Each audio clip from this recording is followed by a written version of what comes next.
ертеңгі 1 наурыз Алпысай күні қарсаңында біздің колледж студенттері Жайдың атындағы колледж келіп қалдық.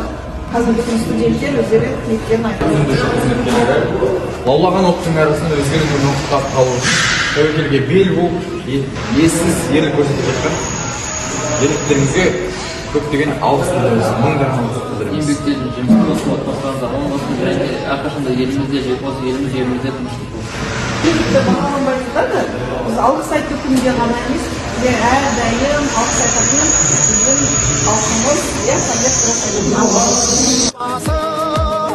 Келіп қалса темір үзіп кетеді өтетін қайсар туған мен қазақтың баласы жаратқан алла панасы бесігі байтақ даласы алашым деп аттанса ешкімнің келмес шамасы